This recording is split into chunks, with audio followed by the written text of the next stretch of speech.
Good morning, dear students. In this particular video, we are going to discuss last topic of this unit.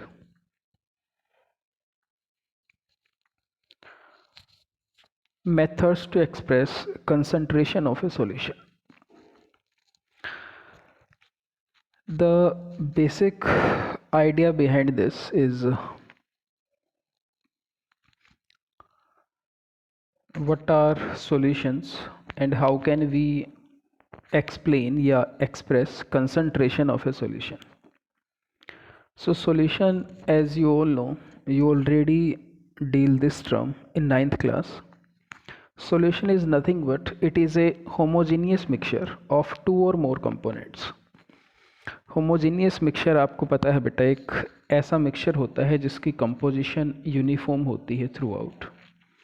तो solution एक homogeneous mixture होता है दो या दो से ज़्यादा कंपोनेंट्स का।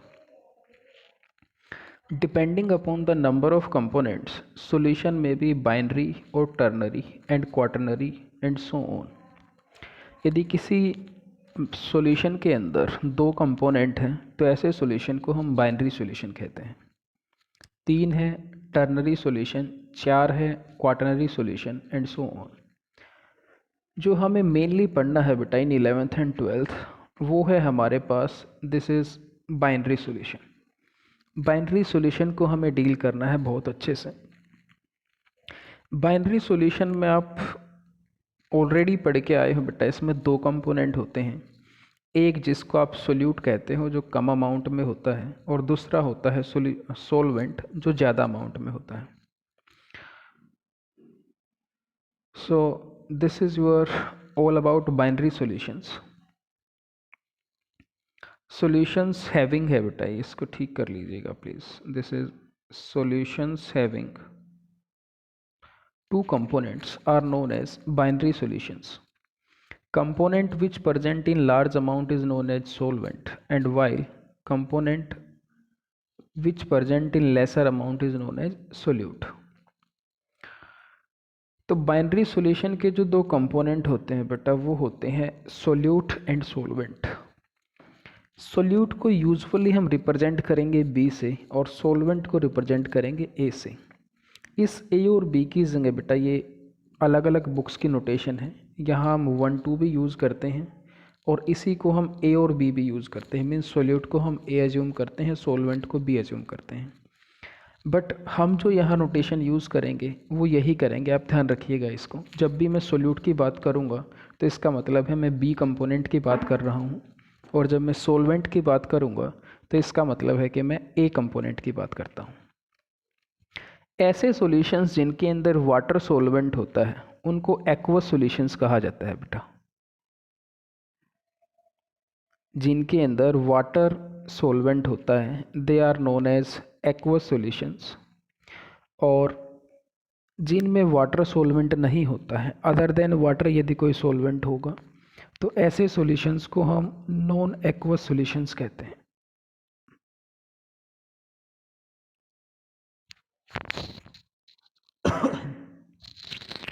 सॉरी, लास्ट पॉइंट देखिए ध्यान से, बहुत इंपॉर्टेंट है। Physical state of a solution is same as physical state of solvent. किसी भी सॉल्यूशन की जो फिजिकल स्टेट होती है वो जनरली वही स्टेट होती है जो उसके सॉल्वेंट की फिजिकल स्टेट होती है। फॉर एग्जांपल मान लीजिए हमने एक सॉल्यूशन बनाया बेटा शुगर प्लस वाटर का, तो नो डाउट इसमें जो शुगर है वो सोल्यूट होगा हमारे पास और जो वाटर है वो सोलवेंट होता है। तो रिजल्टिंग सॉल्यूशन जो बनता है उसकी जो फिजिकल स्टेट है वो कौन सी आती है, लिक्विड। और यदि आप ध्यान से देखोगे तो लिक्विड फिजिकल स्टेट वाटर की भी होती है बेटा, वाटर भी यहाँ लिक्विड में था। तो ये पॉइंट आप ध्यान रखिएगा कि किसी भी सॉल्यूशन की जो फिजिकल स्टेट होती है वो यूजुअली फिजिकल स्टेट होती है सॉल्वेंट की। या इसी का एक और एग्जांपल हम लें, आपने एलोइज पढ़ा होगा बेटा। सॉलिड सॉल्यूशंस होते हैं बेसिकली, ये होमोजेनियस मिक्सचर होता है टू और मोर मेटल्स का। तो इनकी जो फिजिकल स्टेट है वो मेटल्स होती है, एक्सेप्ट मरकरी को छोड़ के। मरकरी के जो एलॉय बेसिकली होते हैं जिनको हम अमलगम कहते हैं, उनको छोड़ के यदि हम जनरली बात करें तो किसी भी सॉल्यूशन की जो फिज़िकल स्टेट होती है वो फिज़िकल स्टेट होती है उसके सॉल्वेंट की। याद रखिएगा आप इस बात को। Next, concentration of a solution. तो हमारा जो टॉपिक था वो था methods to express concentration of a solution. Till now we have defined what is solution, what are its type. Now what is concentration of a solution? Concentration of a solution is the amount of solute present in solution or in solvent. इस चीज़ को ध्यान से देखिएगा। Amount of solute हम usually देखते हैं number of moles. किसी solution के अंदर या किसी सॉल्वेंट के अंदर कितने नंबर ऑफ मोल्स सोल्यूट के हैं वो उसकी कंसंट्रेशन होता है बेटा। 4 मेथड्स हैं जो हमने पढ़ने हैं 11th में। मास बाय मास परसेंटेज, या इसी को हम सिंपली मास परसेंटेज भी कहते हैं, और इसको हम W बाय W से रिप्रेजेंट करते हैं, mass by mass. Second is molality, जिसको कैपिटल M से रिप्रेजेंट किया जाता है। थर्ड मोलिलिटी, जिसको स्मॉल m से रिप्रेजेंट करते हैं। और लास्ट है मोल फ्रैक्शन, जिसको हम x से रिप्रेजेंट करते हैं। एक चीज़ आप ध्यान रखिएगा, कंसंट्रेशन टर्म्स हमारे पास काफ़ी सारी होती हैं बेटा, बट 11th में जो हमने पढ़नी है वो ये 4 ही हैं। यूजुअली कंसंट्रेशन जब भी हम एक्सप्रेस करते हैं उनको हम लिखते हैं number of mole by solution. यहाँ सॉल्यूशन का या तो वेट आएगा या वॉल्यूम आएगा। बट एक केस ऐसा होता है जिस केस के अंदर यहाँ सॉल्यूशन की बजाय सॉल्वेंट आता है। दिस इज़ वेरी इंपॉर्टेंट, इस चीज़ को ध्यान से सुनिएगा आप। मैक्सिमम केसेस में जो डिनोमिनेटर में आएगा वो बेटा सॉल्यूशन आता है, सिर्फ एक केस को छोड़ के जहाँ पे यहाँ सॉल्वेंट लिखा जाएगा, और वो केस हमारे पास होता है मोलिलिटी का, ये जो है। बाकी मैक्सिमम केसेस में जो है कंसंट्रेशन हमेशा सॉल्यूशन के रिस्पेक्ट में देखी जाती है, बट मोलिलिटी के केस में जो कंसंट्रेशन डिफाइन होती है वो डिफाइन होती है सॉल्वेंट के केस में। तो 1 बाय 1 हम इनकी डेफिनेशंस देखते हैं क्या होती हैं, क्या इनके फार्मूलाज आएंगे और कैसे हम इनको कैलकुलेट करेंगे। So first is our mass by mass percentage या मास परसेंटेज। मास परसेंटेज हम ऑलरेडी कर चुके हैं बेटा। मास परसेंटेज हमें ये बताती है कि किसी मिक्सचर के अंदर किसी कंपोनेंट की मास परसेंटेज कितनी है, जिसको हम निकालते थे given mass of component to the total mass divided multiply by 100। तो वो सेम चीज़ यहाँ भी है, बट क्योंकि यहाँ पे सिर्फ 2 ही कंपोनेंट हैं, बाइनरी सॉल्यूशन की हम बात कर रहे हैं, तो मास परसेंटेज का मतलब क्या है इसको ध्यान से समझिएगा।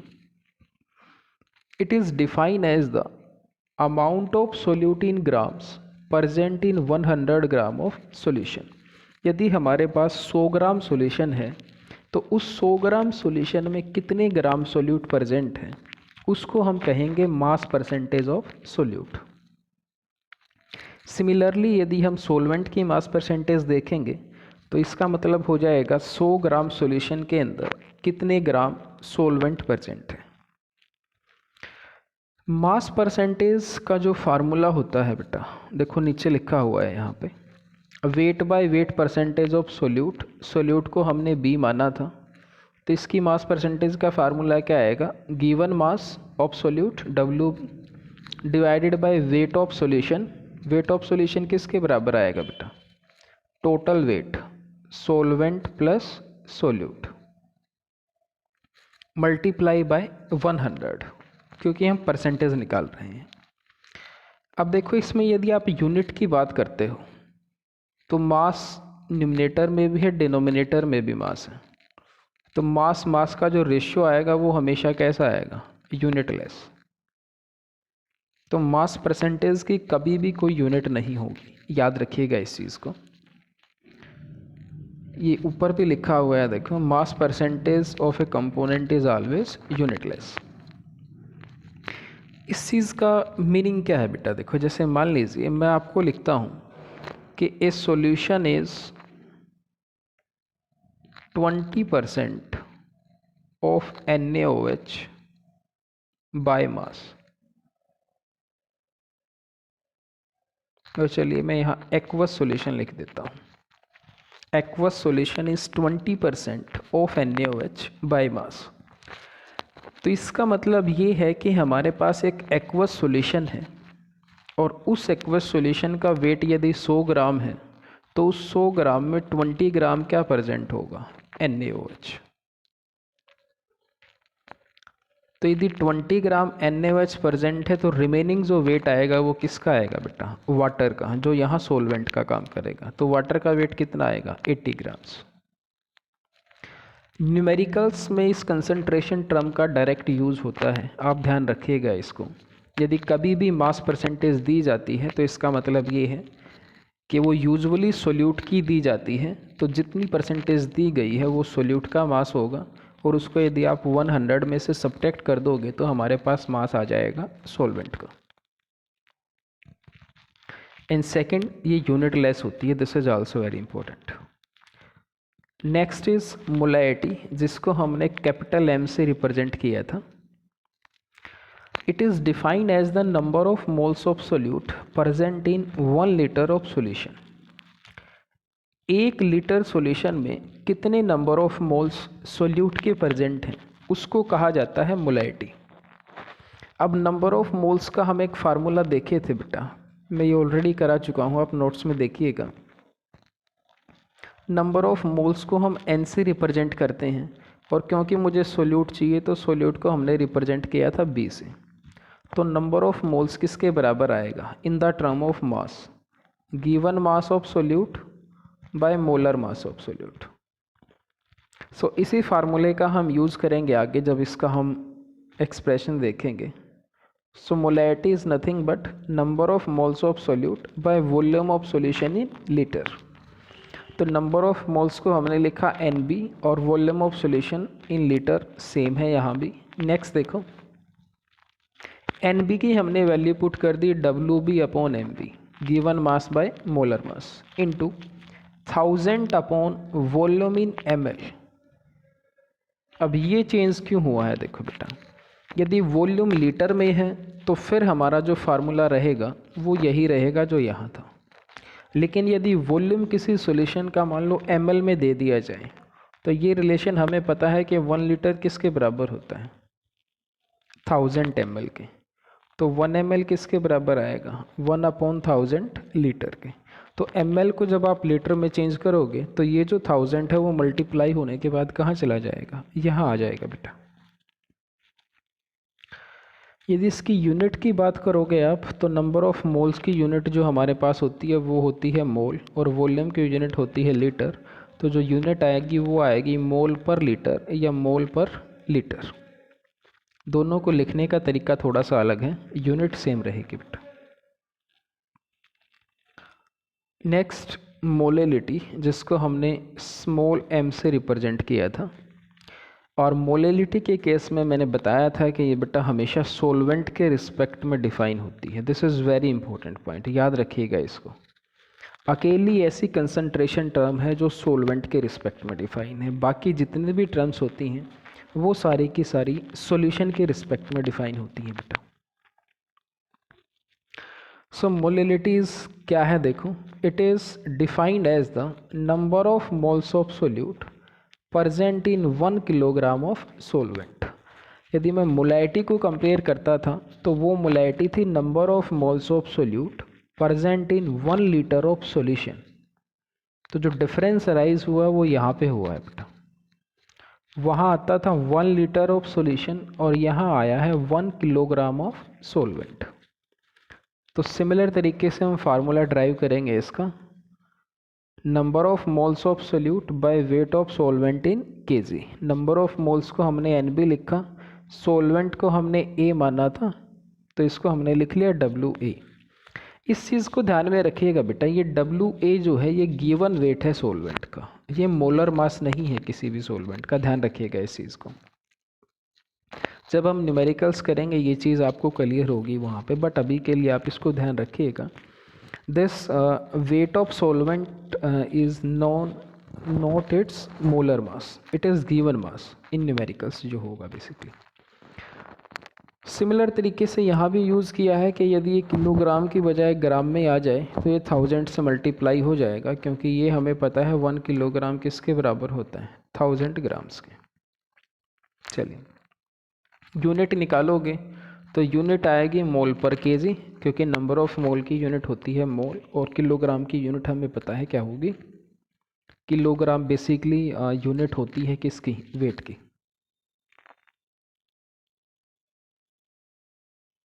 यहाँ वेट और मास में कन्फ्यूज़न नहीं है बेटा, ध्यान रखिएगा इस चीज़ को। वो आप फिजिक्स में जब पढ़ते हो वहाँ डिफरेंस आता है, बट नॉर्मली केमिस्ट्री में जब भी हम वेट और मास की बात करेंगे तो वहाँ यूनिट हम किलोग्राम ही लेके चलेंगे।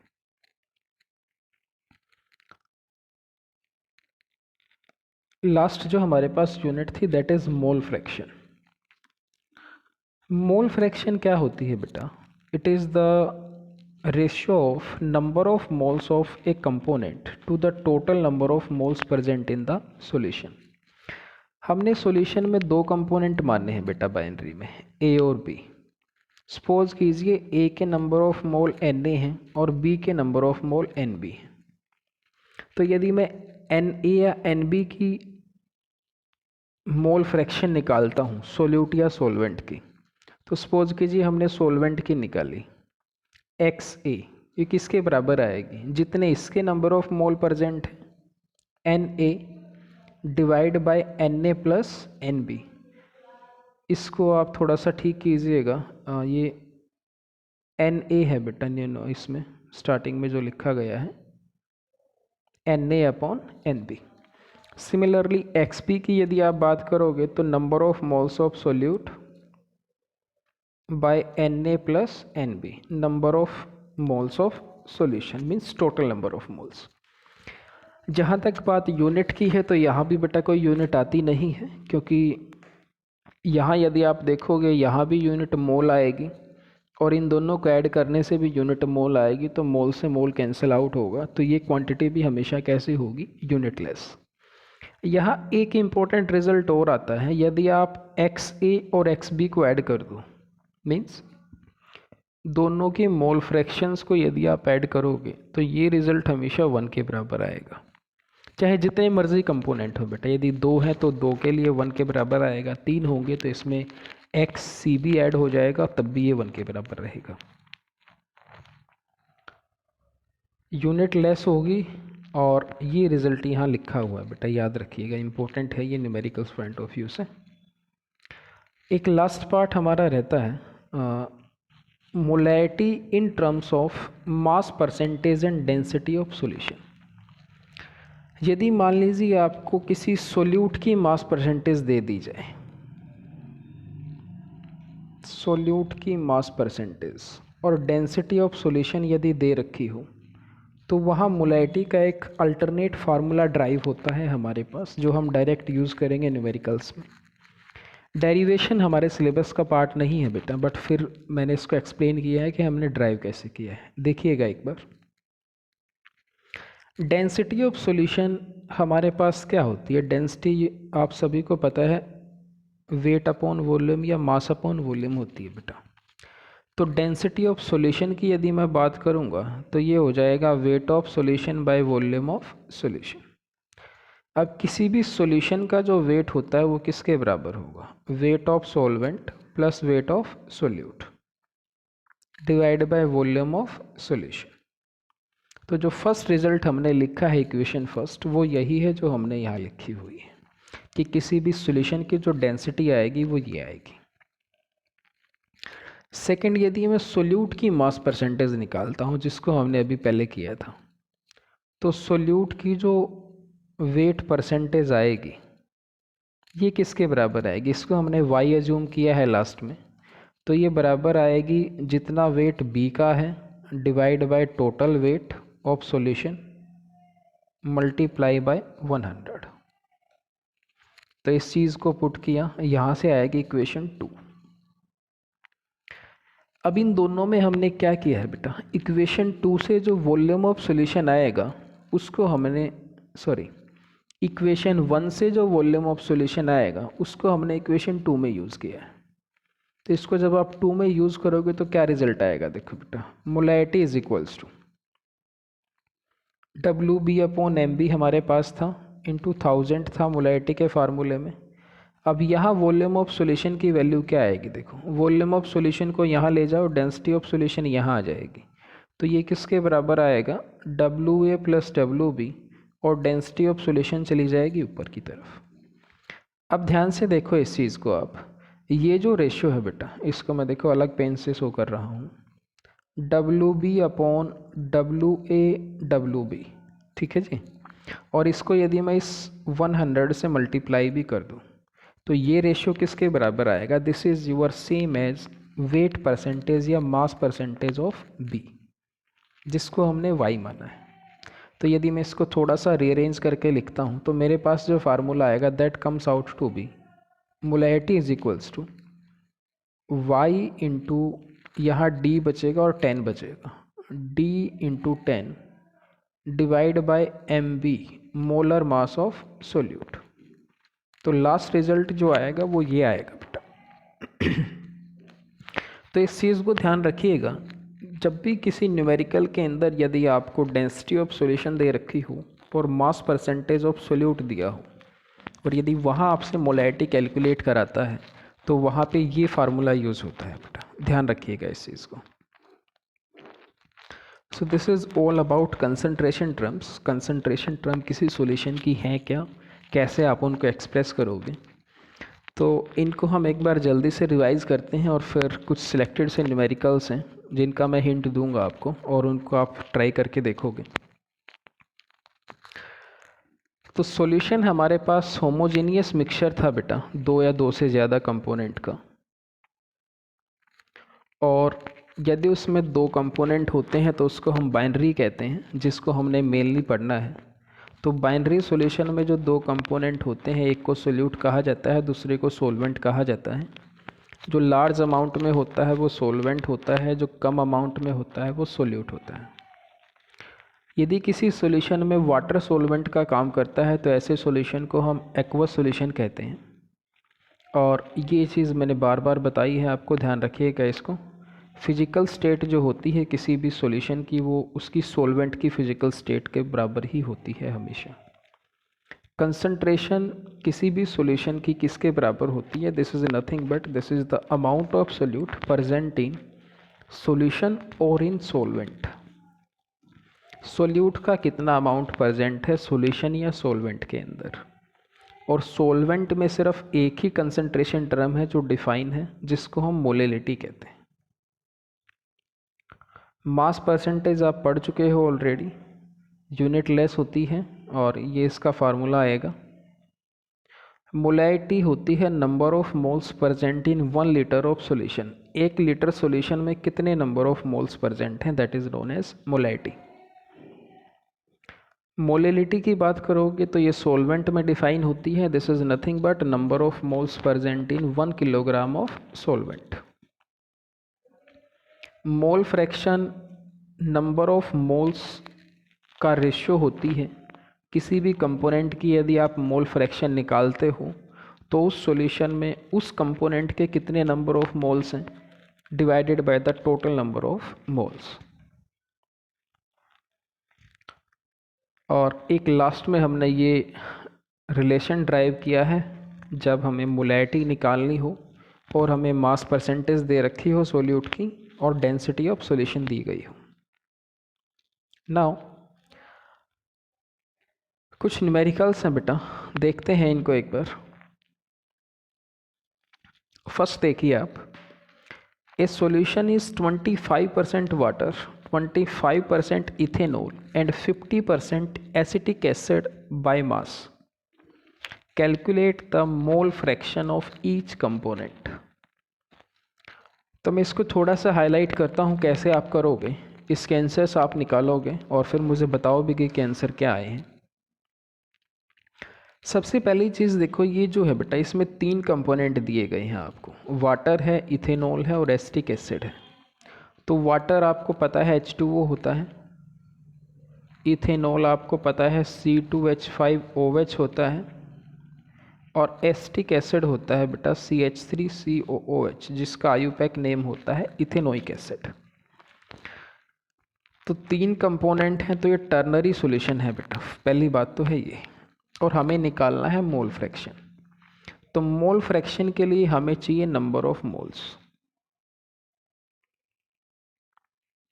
और नंबर ऑफ मोल्स का फार्मूला आपको पता है, ये होता है गिवन मास बाय मोलर मास।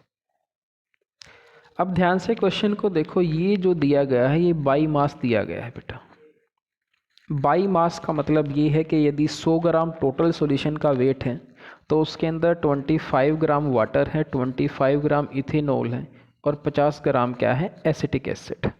तो 25 ग्राम तो इथेनॉल है, 25 ग्राम वाटर था और 50 ग्राम क्या है, एसिटिक एसिड। अब इस चीज़ को ध्यान से देखो बेटा, ये तो गिवन मास हुए हमारे पास। अब हमें चाहिए मोलर मास।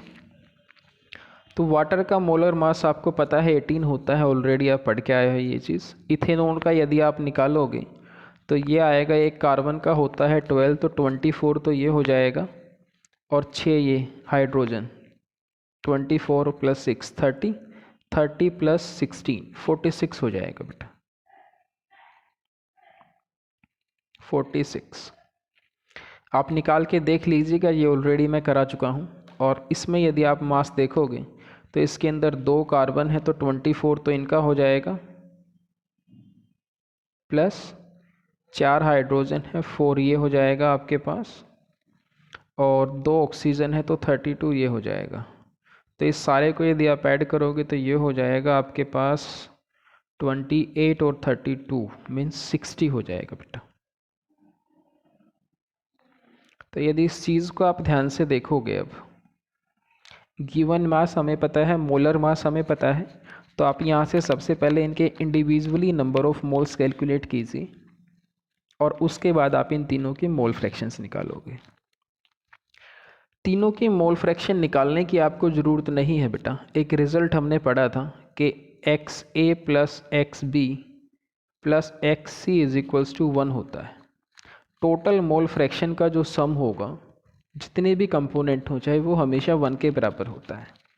तो आप सिंपली क्या कीजिए, आप किन्हीं भी 2 मोल फ्रैक्शंस को कैलकुलेट कीजिए और थर्ड को आपको निकालने की ज़रूरत नहीं है, उसको आप 1 में से सब्ट्रैक्ट कर देना, जो इन दोनों का सम आएगा। थर्ड मोल फ्रैक्शन हमारी उसी के बराबर आएगी बेटा। आप इसको ट्राई कीजिएगा और आंसर मुझे बताइएगा आप क्या आएंगे। सेकंड क्वेश्चन देखिए, find the molarity and molality of A 15% solution of sulphuric acid and density of solution is 1.02 ग्राम पर सेंटीमीटर क्यूब। तो डेंसिटी दी गई है ग्राम पर सेंटीमीटर क्यूब। ऑलराइट, 15% सॉल्यूशन है, मीन्स मास परसेंटेज दी गई है, डेंसिटी ऑफ सॉल्यूशन भी दिया गया है। तो अभी हमने एक रिजल्ट लिखा था बेटा लास्ट में, और वो रिजल्ट आया था ये, molarity = Y × D × 10/mb molecular mass of solute. तो इस चीज़ को आप ध्यान से देखिए एक बार, यहाँ क्या क्या हमें दे रखा है। देखो Y की वैल्यू यदि मैं बात करता हूँ तो हमारे पास Y की वैल्यू दी गई है, कितनी है, 15%। तो Y =